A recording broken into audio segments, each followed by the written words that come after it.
Hi everyone, and welcome to an off-topic video on hobby building for MBA interviews. I know that at this point of time you might be preparing for CAT or other management entrance exams, so you might already be overwhelmed with work and preparation, and you might be wondering why another video on hobby building.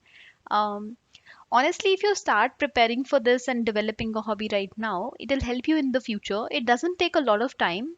So, out of your daily schedule, it's only going to take a couple of minutes, but it will really pay you in the future, and I'll prove why. These are a couple of questions that you can see on the screen, which I'm going to talk about in the video. But before directly jumping onto them, I have two interesting FAQs to share with you. So, let me start with the first one. Okay, so I used to feel very overwhelmed reading the IIM interviews of other applicants. And I used to be like, everyone has a hobby. Why is it that I don't have anything to put forward? Like, I always felt like I have nothing to showcase during the interview. But having gone through the process, I can assure you that the answers that you read are prepared in advance. The students who appear for those interviews develop a hobby, nurture their existing hobbies, and then they come up with those answers. So they're already sort of prepared. So there's nothing to worry about if you don't have a hobby right now. It can easily be developed if you start right now, and within 2 to 3 months, you'll be having a presentable enough hobby to share during the interview. Second FAQ is that if you go in the interview and you say that you don't have a hobby, is it justified? Truth be told, it's not okay because by definition, a hobby is something that you pursue in your free time on a regular basis. Now, if you don't have a hobby, it means either you don't have free time or you don't pursue something regularly, both of which are not going to look good in the interview. So it's advisable that you go through the entire video and try to understand how you can inculcate a hobby.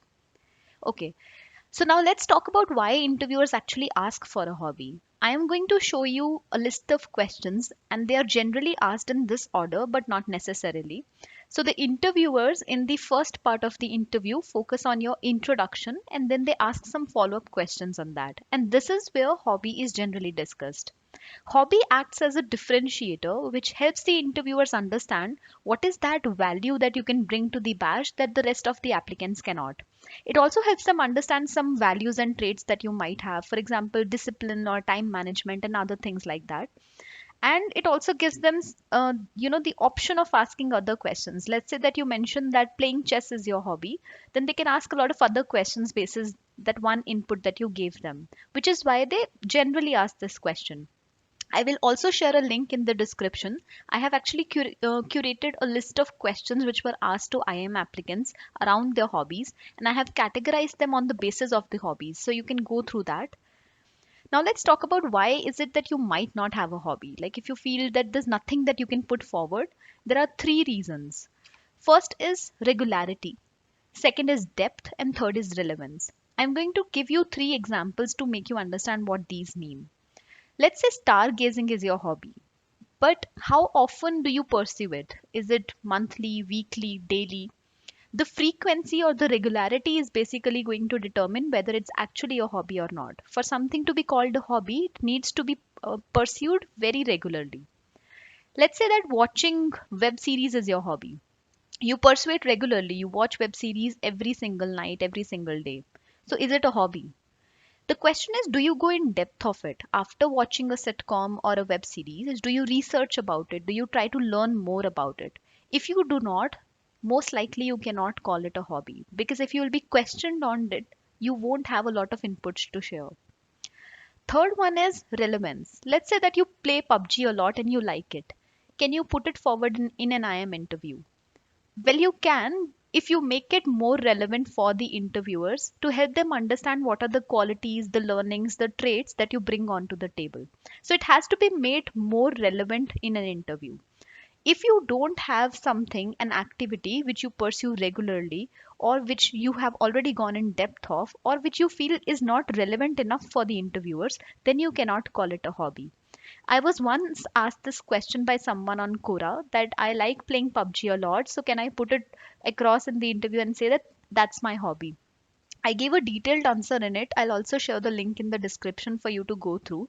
Read it and you will understand why and why not you can put it forward in an interview.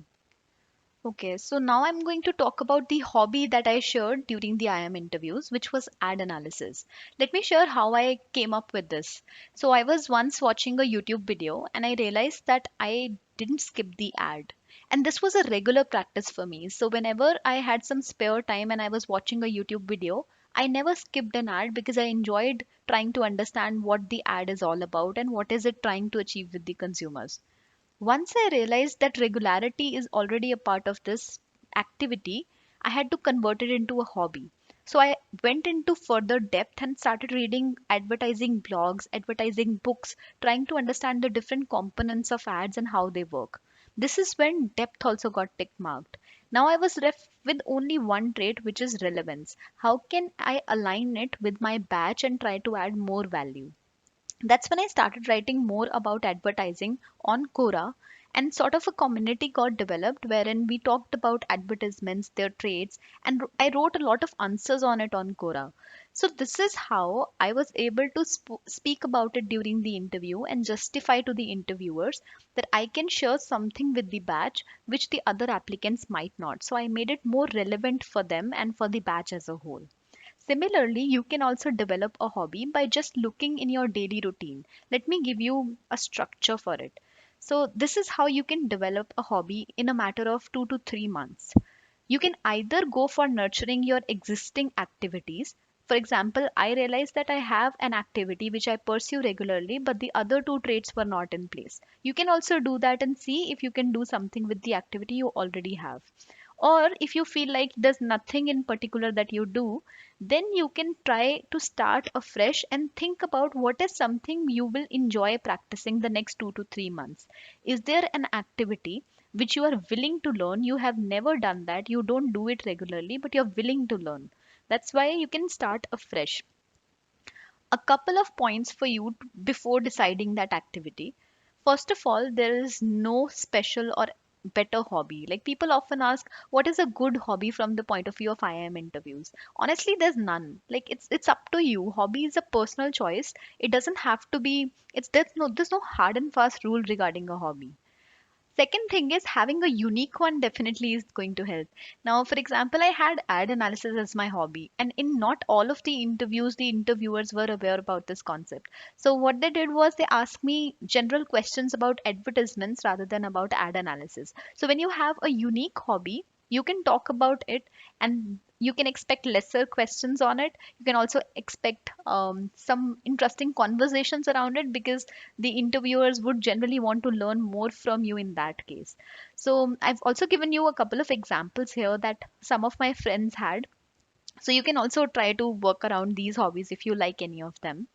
And finally, hobby is nothing that you need to be a master at. You just need to be better than an average Joe, honestly, because as long as you know more than an average person in a particular activity, you can definitely call it your hobby.